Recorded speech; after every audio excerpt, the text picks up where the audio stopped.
오늘은 말씀을 전하면서 먼저 여러분에게 좀 질문을 드리고 싶습니다.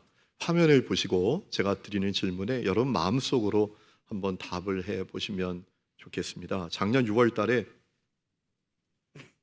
여론조사 업체인 엠브레인이라는 업체에서 우리 20세 이상 국민들 1000명을 대상으로 여론조사를 했습니다.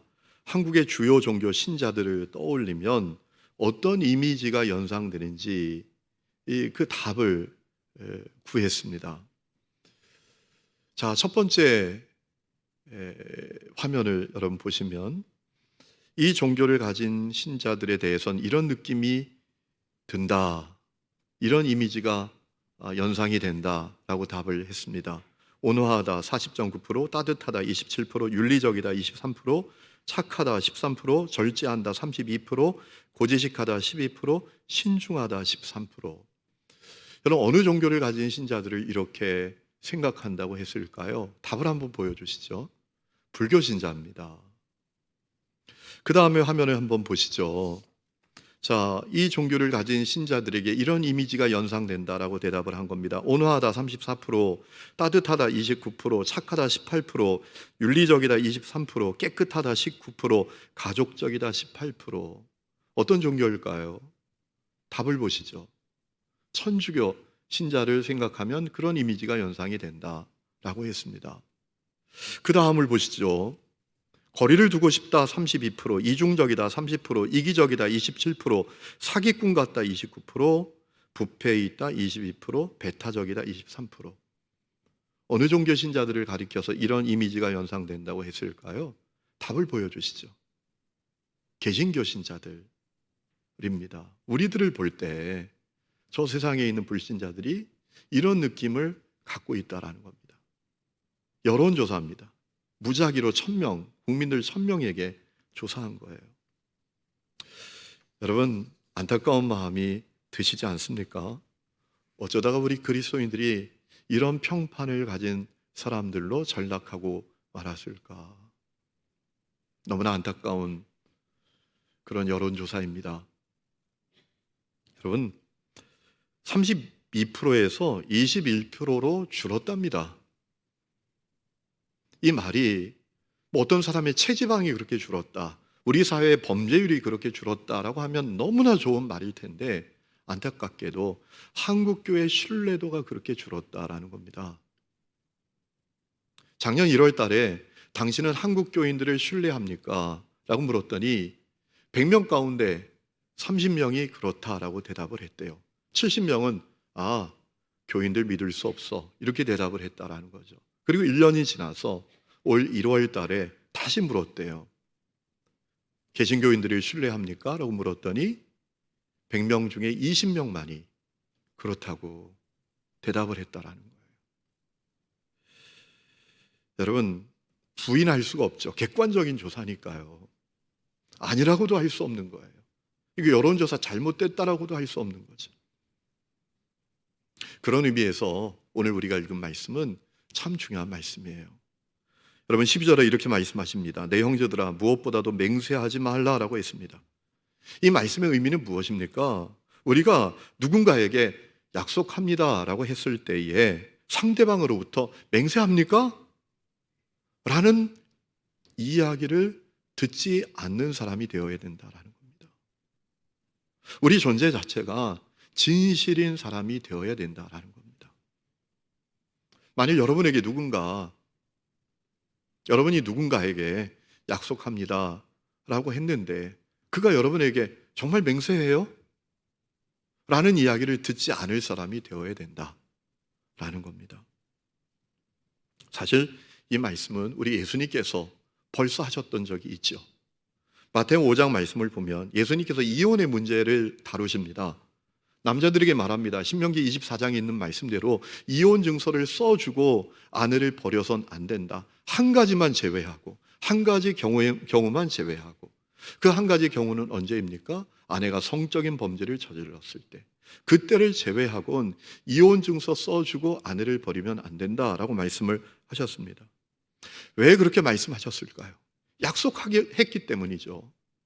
검은 머리 파뿌리 될 때까지, 죽음이 우리를 갈라 놓을 때까지 끝까지 사랑하기로 약속했기 때문에 그렇게 하면 안 된다라고 말씀을 하신 거죠. 여러분, 예수님께서 그렇게 말씀하신 이유가 있겠죠. 당시에도 약속은 했지만 지키지 않을 이런저런 명분과 또 구실을 만드는데 선수들인 사람들이 많았다라고 생각해 볼 수가 있는 거죠. 여러분, 예수님께서 그 말씀을 하신 다음에 약속할 때 맹세조차 필요치 않은 사람, 존재 자체가 진실인 사람이 되어야 된다라고 말씀을 하셨습니다.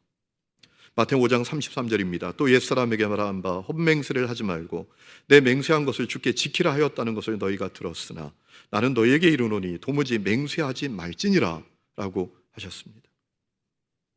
존재 자체가 진실인 사람이 되어야 된다 라고 하신 거죠. 여러분, 그런데 이미 우리 하나님께서 구약 성경을 보면 그런 말씀을 여러 번 하셨었어요. 출애굽기 20장 7절에 하나님의 이름을 망령되게 함부로 부르지 말라라고 했습니다.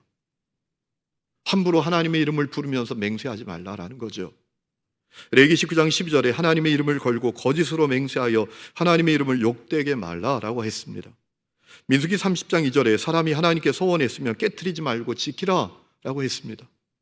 민수기 23장 23절에 내 입으로 말한 것은 그대로 실행하라라고 말씀을 하셨습니다. 사랑하는 성도 여러분, 여러분은 어떤 분들이십니까? 여러분은 존재 자체가 진실인 분들이십니까? 제가 서두에 말씀드린 통계를 보고 혹시 마음에 좀 위축이 되는 분들이 계십니까? 위축되지 마세요.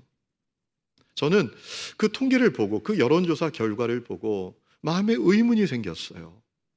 왜 저 불신자들이 그렇게 우리 그리스도인들을 부정적으로 보는 걸까? 좀 억울한 마음이 있었어요. 목사로서. 왜냐하면 제가 볼 때 적어도 우리가 그들보다 낫다고는 못해도 못하다고 할 수는 없는 것 같은데, 내가 사람들을 만나보면 다 비슷한 것 같은데 왜 그들이 유독 우리 그리스도인들을 그렇게 부정적으로만 보는 걸까? 좀 억울한 마음이 들었어요. 여러분, 왜 그러는 걸까요? 왜 저 세상에 있는 불신자들이 우리 그리스도인들을 바라보면서 왜 그리 부정적으로만 보는 걸까요? 오늘 말씀을 묵상할 때 주님께서 이런 마음을 저에게 주셨어요. 불신자들이 그리스도인들을 향해서 높은 기대치를 갖고 있기 때문이다 라는 겁니다. 여러분 아시잖아요. 기대가 없으면 실망도 없어요. 기대하지 않으면 비난할 것도 없어요. 기대가 없다면 그러고 말겠죠. 아유, 저 사람들 원래 저래. 그러고 끝나겠죠. 불신자들이 우리 그리스도인들을 향해서 기대치가 높다라는 거예요. 그러면 왜 불신자들은 우리 그리스도인들을 향해서 그렇게 높은 기대치를 갖고 있는 걸까요? 아주 중요한 이유가 있죠. 우리 그리스도인들이 믿는 신앙은 너무나 놀랍고, 우리가 믿는 신앙은 너무나 놀랍고, 우리가 얻은 구원도 너무나 놀랍기 때문입니다. 그리고 우리가 그렇다고 증언하고 고백하기까지 하기 때문입니다. 여러분, 지난주에 제가 여러분에게 그런 말씀을 드렸죠. 우리가 믿는 신앙은 진짜다. 여러분, 이 믿음이 여러분에게 있습니까? 내가 믿는 신앙은 진짜다. 하나님 살아계심, 하나님의 전능하심, 그분의 선하시고 인자하심, 그분이 온 세상을 통치하시고 섭리하시는 거, 다 그거 진짜 아닙니까? 믿으십니까? 예수님의 십자가 대속, 그분의 성육신, 그분의 부활, 그분의 재림, 이거 다 진짜 아닙니까? 하나님의 나라, 그것도 진짜 아닙니까? 믿으십니까? 그것뿐만입니까? 예수 십자가 보혈로 우리가 구원받고 우리가 의롭게 된 것, 이것도 진짜 아닙니까? 그렇죠? 성령님이 내 안에 오셔서 나와 동행하시는 것, 이것도 진짜고, 예수 안에 유일한 구원이 있고 예수 안에 유일한 행복이 있는 것, 이것도 진짜 아닙니까? 우리가 그렇게 믿잖아요. 그리고 우리가 그것을 증언하잖아요. 고백하기도 하잖아요. 여러분, 우리가 길거리를 걷다 보면 그런 분들이 있어요. 십자가 높이 들고 팻말 하나 들고 그 팻말에 예수천당 불신지옥 써 있습니다. 그리고 그분들이 외칩니다. 예수천당 불신지옥 그럽니다. 여러분, 그분들이 외치는 그 메시지의 핵심은 뭐예요? 내가 믿는 신앙은 진짜라는 거 아닙니까? 내가 믿는 신앙은 진짜라고 그거 증언하는 거잖아요. 자기가 믿는 신앙이 진짜가 아니면 그러고 있겠습니까? 사람들이 다 손가락질 하는데요, 시끄럽다 하는데요, 비난하는데요, 그러고 있겠습니까? 그들이 예수천당 불신지옥이라고 외치는 그 핵심은 내가 믿는 신앙은 진짜입니다, 내가 믿는 신앙은 진짜라고요 라고 외치는 것 아닙니까? 여러분, 세상 사람들이 우리를 향하여 기대치를 높이 가진 이유가 그겁니다. 우리가 믿는 신앙이 진짜입니다. 그리고 우리 스스로 내가 믿는 신앙은 진짜라고 증언하고 고백하기도 합니다. 그래서 그들이 우리를 향해서 높은 기대치를 갖고 있는 거예요. 그래서 그들은 진짜인 저 사람들은 진국이겠지 기대하는 겁니다. 진짜 신앙을 가졌다고 말하는 저들은 정말 진국일 거야 라고 기대한다라는 겁니다. 그런데 가만히 보니까 아닌 겁니다. 진국이 아닌 겁니다.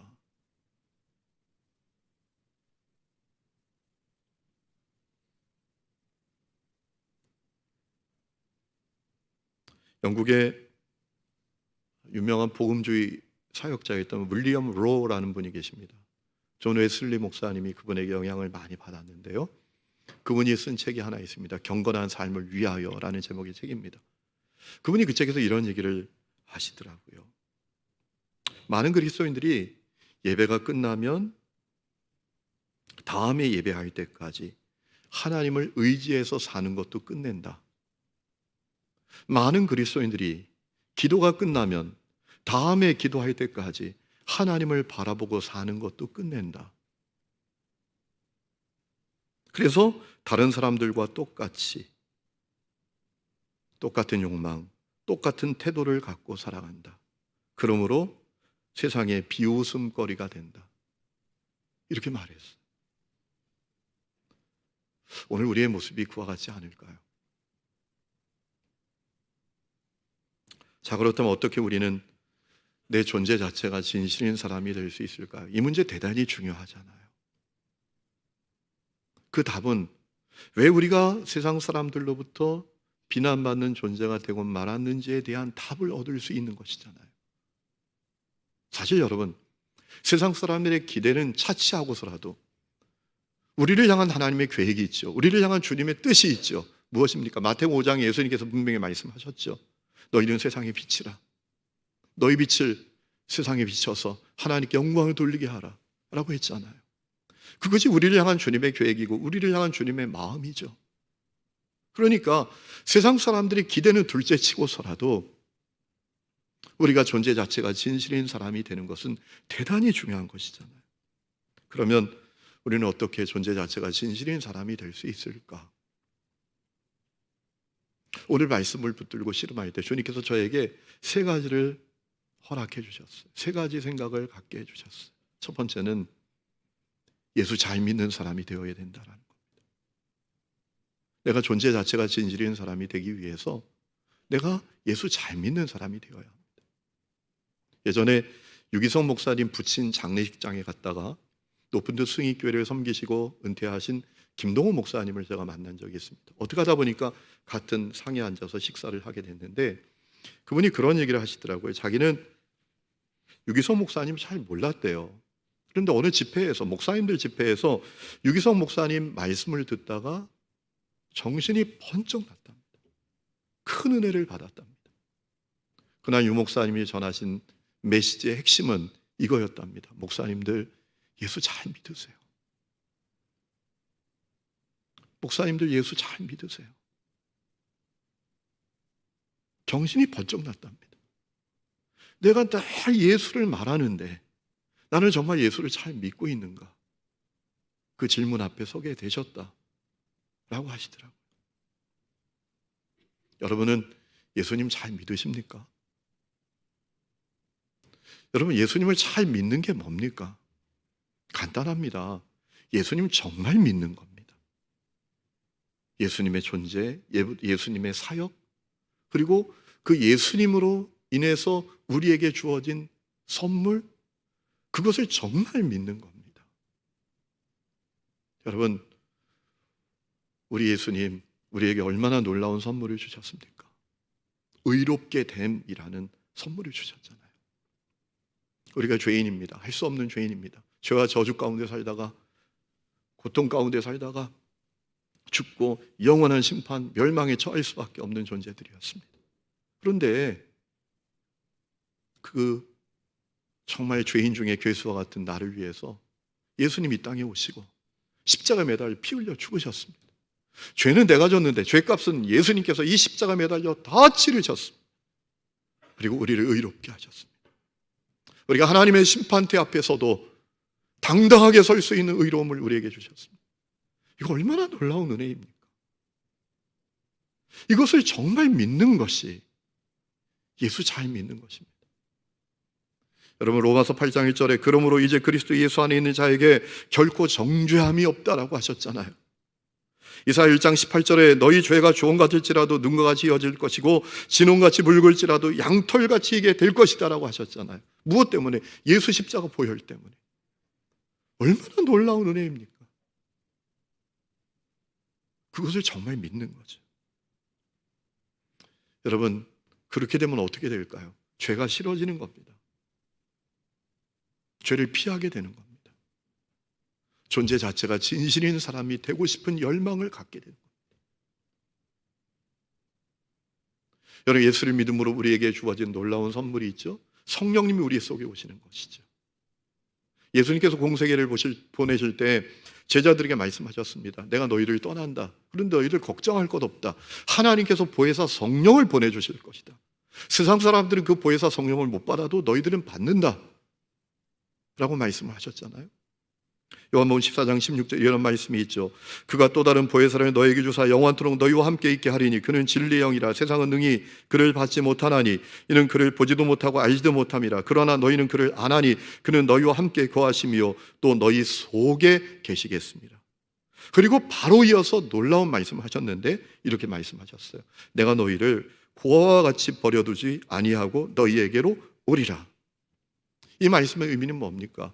보혜사 성령이 우리 속에 오시는 것은 주님이 우리 안에 오시는 것하고 똑같은 것이다 라고 말씀하신 거잖아요. 여러분, 예수 잘 믿는 것은 그것을 정말 믿는 거죠. 그러면 어떤 일이 벌어지죠? 죄가 싫어져요. 죄를 피하게 됩니다. 약속을 지키게 됩니다. 존재 자체가 진실인 사람이 됩니다. 여러분, 오늘 말씀을 보면 야고보 사도가 이렇게 증언합니다. 하늘로도 땅으로도 다른 아무 것으로도 맹세하지 말아라 라고 했습니다. 그렇다 생각하는 것은 그렇다 하고 아니라고 생각하는 것은 아니라 하라 라고 하셨습니다. 여러분, 마태복음 5장을 보면 예수님께서 이 말씀을 더 구체적으로 말씀하셨죠.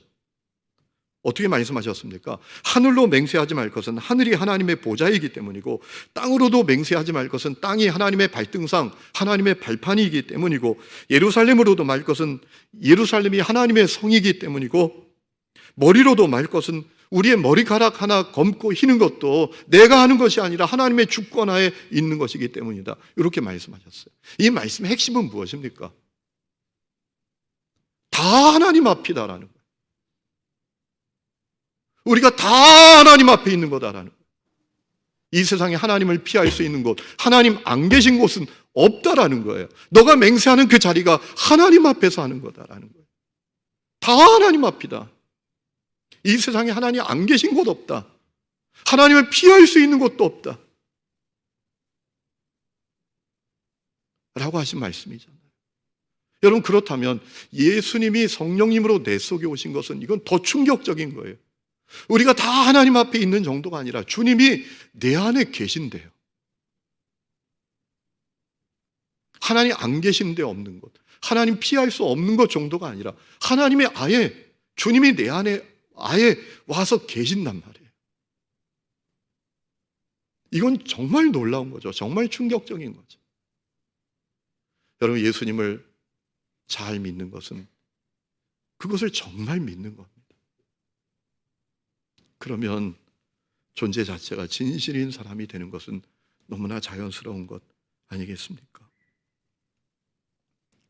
미켈란젤로가 누군가의 의뢰를 받고 작은 꽃함을 하나 만들게 되었답니다. 그런데 그 작은 꽃함을 만드는데 너무 시간이 많이 걸려요.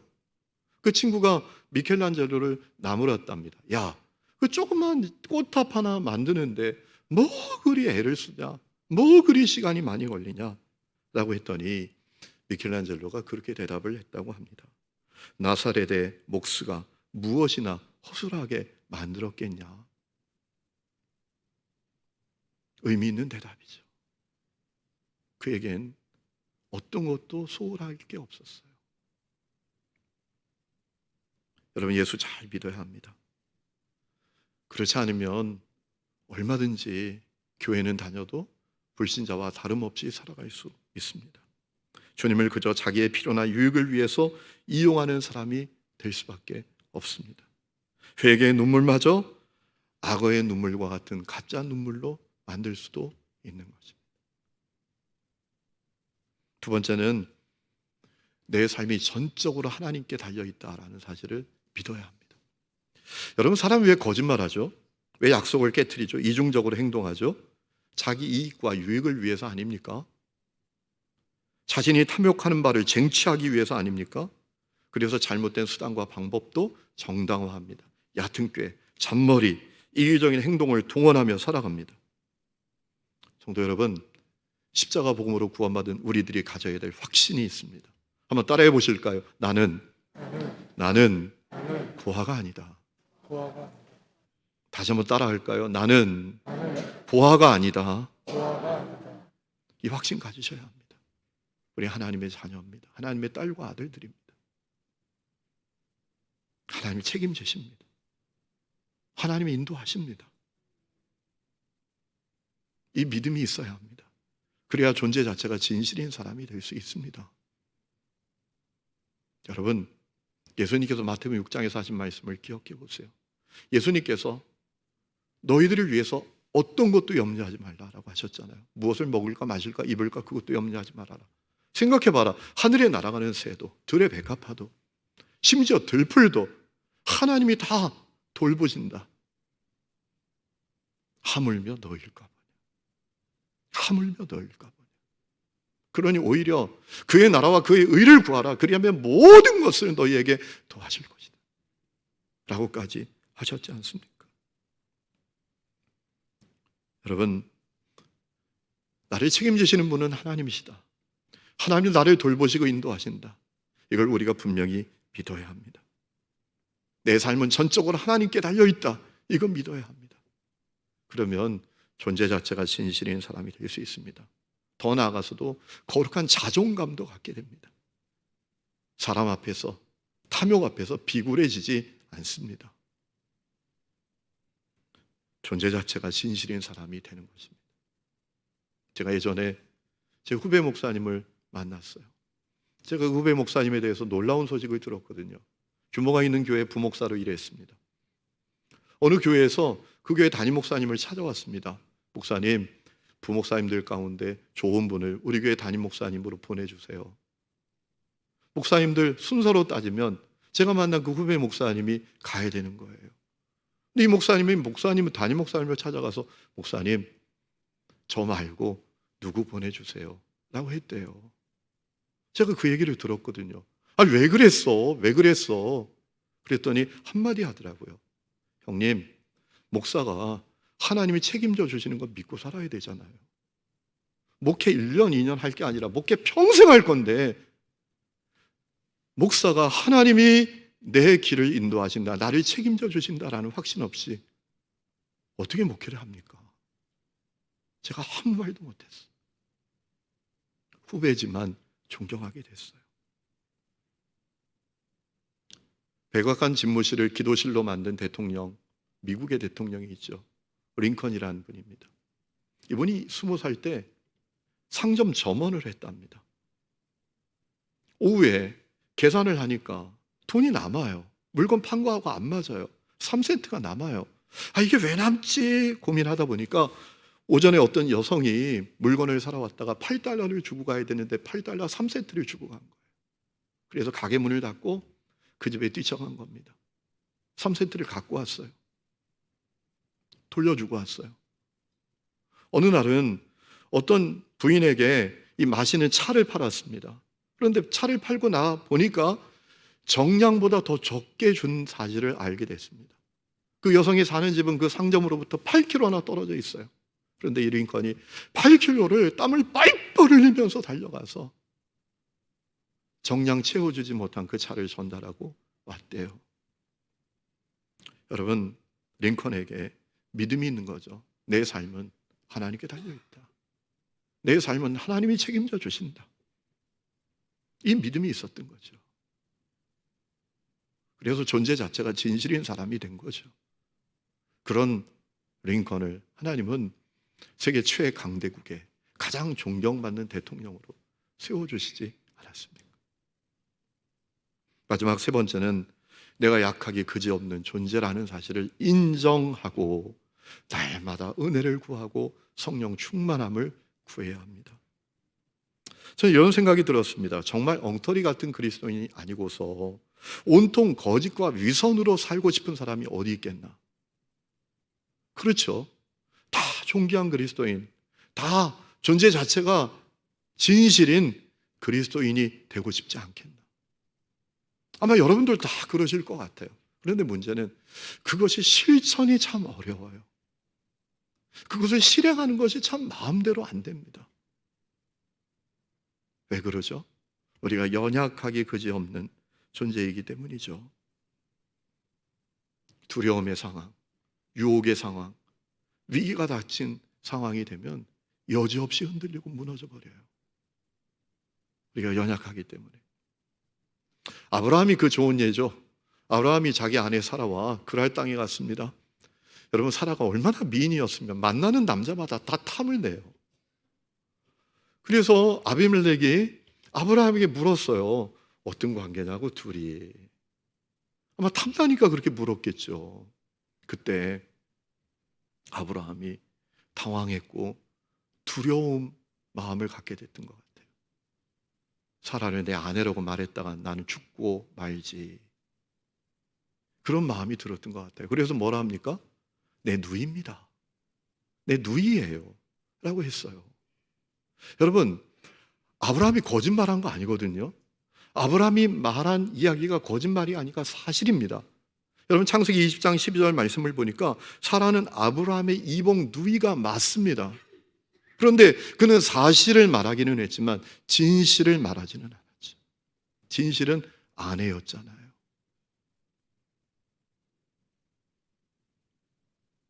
아브라함의 모습은 연약한 인간의 모습을 그대로 보여줍니다. 결정적인 순간에 흔들리고 약해지고 무너지고 마는 인간의 모습. 결정적인 순간에 진실을 사실로 포장해서 무너지고 마는 그 연약한 인간의 모습을 그대로 보여주는 것입니다. 그렇기 때문에 날마다 하나님 앞에서 인정해야 합니다. 하나님, 제가 약합니다. 하나님, 제가 부족합니다. 그러니 하나님, 내게 은혜가 필요합니다. 하나님, 나에게 성령 충만함이 필요합니다. 구해야 합니다. 그래서 여러분, 새벽을 깨우는 게 참 중요합니다. 졸리고 피곤해도 새벽에 일어나서 기도하는 거죠. 하나님, 제가 약한 거 아시죠? 하나님, 제가 부족한 거 아시죠? 하나님, 오늘도 저에게 얼마나 많은 유혹이 있겠습니까? 얼마나 많은 위기가 있겠습니까? 얼마나 많은 두려움의 상황이 제 앞에 다가오겠습니까? 하나님, 제가 약한 게 아시죠? 제가 부족한 거 아시죠? 하나님, 제게 은혜 주세요. 하나님, 저에게 성령 충만함 주세요. 여러분, 그렇게 기도하고 하루를 시작하는 거하고 그렇게 기도하지 않고 하루를 시작하는 거하고는 천지 차이일 것입니다.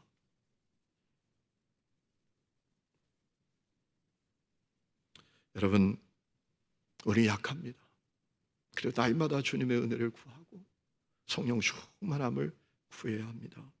그렇지 않으면 이 신앙생활이라는 것, 그리스도인이란 이름이라는 것, 이거 그냥 무거운 짐일 뿐일 거예요. 놓지도 못하고 짚지도 못하는 뜨거운 감자처럼 평생 신앙생활 할지도 모릅니다. 여러분, 옛날에 태국의 왕들은 벌을 줘야 될 신하가 있으면 흰 코끼리를 주었답니다. 벌을 줘야 되는데 왜 흰 코끼리를 주었을까요? 이 흰 코끼리는 태국에서 아주 영험한 동물, 신과 같이 추앙받는 그런 동물로 여겼답니다. 최고로 섬기는 동물이 이 흰 코끼리였대요. 그러니까 벌을 받을 신하에게 흰 코끼리를 준 겁니다. 고생이 시작되는 겁니다. 흰 코끼리를 받고 어떻게 합니까? 왕이 준 코끼리 아닙니까? 그리고 신성하고 영험한 동물이라고 여겨지는 코끼리 아닙니까? 그러니까 왕에게서 그 코끼리를 받으면 어떻게 해야 되는가? 최고의 것을 먹여야 됩니다. 그럼 코끼리가 적게나 먹습니까? 코끼리 한 마리가 하루에 먹는 양이 100kg랍니다. 하루에 100kg씩 음식을 줘야 돼요. 비싼 장신구로 장식을 해야 합니다. 또 병이 나면 큰일 나는 거 아닙니까? 병이 나지 않도록 극진하게 돌봐야 합니다. 자기의 시간, 자기의 재정, 모든 것을 그 흰 코끼리에 쏟아 부어야 하는 겁니다. 힘들어서 어디다 팔지도 못합니다. 왕이 준 건데 팔았다가 이건 목숨 날아가는 겁니다. 코끼리가 또 짧게나 삽니까? 평균 수명이 70년이에요. 그러니까 이 신하가 그 코끼리 받아들고 70년 동안 죽을 지경이 되는 겁니다. 나중에 다 빈털터리가 될 정도입니다. 성도 여러분, 어찌 보면 이름뿐인 그리스도인에게 그리스도인이란 그 이름은 마치 흰 코끼리와 같을지도 모릅니다. 이름뿐인 그리스도인에게 거룩하라, 사랑하라, 존재 자체가 진실인 그리스도인이 되라, 이 말씀은 너무나 괴로운 얘기예요. 감당하기 어렵고 괴로운 짐에 불과할 것입니다. 능력이 없는 신하가 흰 코끼리 받는 것과 똑같은 것일 것입니다. 그러므로 날마다 은혜를 구해야 합니다. 성령 충만함을 구해야 합니다. 주님의 은혜가 임하고 성령 충만하게 되면 사람이 달라집니다.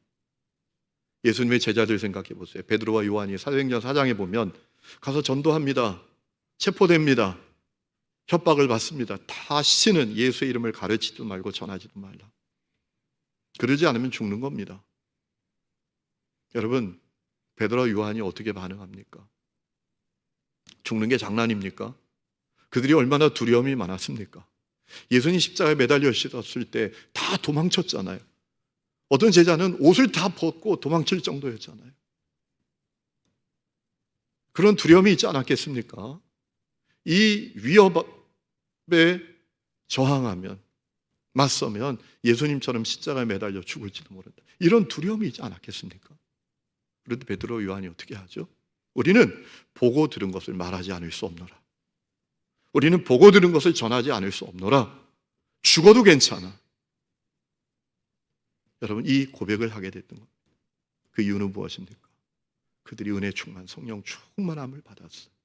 그러니 달라지는 거예요. 위기 앞에 달라집니다. 두려움 앞에 달라집니다. 완전히 다른 존재가 된 것입니다. 그렇기 때문에 우리도 날마다 하나님, 나는 연약합니다. 부족합니다. 나는 아무것도 할 수가 없습니다. 그러니 주님, 저에게 은혜가 필요합니다. 저에게 성령의 충만함이 필요합니다. 라고 구해야 합니다. 그때 주님이 은혜를 주십니다.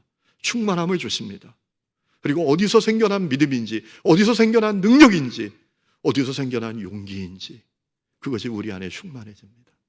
그때 우리가 삶의 현장에서 존재 자체가 진실인 그리스도인으로 살아가게 되는 것입니다.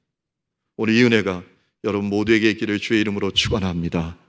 우리 이 시간에 찬양 부르고 기도하는 시간을 갖겠습니다. 선한 능력으로 일어서야 합니다. 주 선한 능력으로 우리는 일어날 수 있습니다. 우리가 이 가사를 주님께 올려드리면서 찬양하며 주 앞에 나가도록 하겠습니다.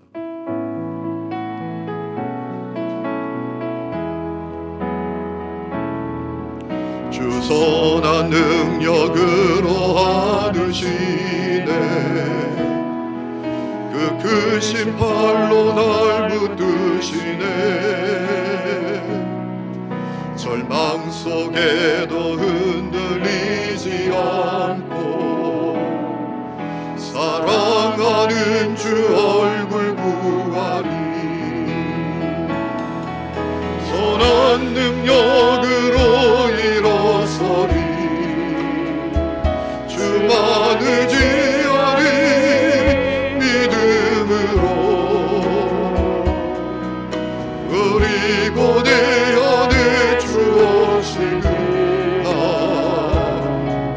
영광의 새날을 맞이하리. 이전의 괴로움 날 헤워싸고 고난의 길을 걷는다 해도 주님께 모두 맡긴 우리 영혼 끝내 승리의 날을 맞으리. 선한 능력으로 일어서리. 주만 의지하리. 믿음으로 우리 고대 안에 주 오시구나. 영광의 새날을 맞이하리. 주님이 마신 고난의 승자를 우리도 감사하며 받으리. 주님의 남은 고난 채워가며 예수와 복음 위에 살리라. 선한 능력으로 일어서리. 주만 의지하리. 믿음으로 우리 고대 안에 주 오시구나. 영광의 새날을 우리 다 함께 일어나서 찬양합니다. 선한 능력으로 일어서리. 주만 의지하리. 믿음으로 우리 고대 안에 주 오시구나. 승리의 새 우리 한 번 더 선한 능력으로 일어서리. 두 손 높이 들고 선한 능력으로 일어서리. 주만 의지하리. 믿음으로 우리 고대 안에 주 오시구나. 영광의 새날을 맞이하리. 하나님 아버지, 우리를 불쌍히 여겨 주옵소서. 복음의 영광을 땅바닥에 떨어뜨린 우리들을 불쌍히 여겨 주옵소서. 우리 믿음의 선진들이 또 이 땅에 와서 목숨 바쳐 자기 인생을 드린 선교사들의 그 핏값으로 세워진 교회 문을 막고 주님의 영광을 가리운 죄를 불쌍히 여기시고 용서하여 주시옵소서. 주여, 우리를 새롭게 하여 주옵소서. 우리가 존재 자체가 진실인 그리스도인이 되게 하여 주시옵소서. 주여, 우리가 예수 잘 믿기를 원합니다. 예수 정말 믿기를 원합니다. 주님이 내 삶을 책임져 주심을 믿게 하여 주시고, 무엇보다 내가 얼마나 연약하기 그지없는 존재인 것을 깨닫고 인정하고 날마다 주님의 은혜를 구하고 성령 충만을 구하게 하여 주옵소서. 하나님, 윤리로 되는 것이 아닌 것을 생각합니다. 의지로 되는 것도 아닌 것을 생각합니다. 우리를 살려 주시옵소서. 그래야 다시 복음의 영광이 드러나게 해주시고 십자가 피 묻은 교회들이 참으로 다시 일어나는 놀라운 역사를 허락하여 주시옵소서.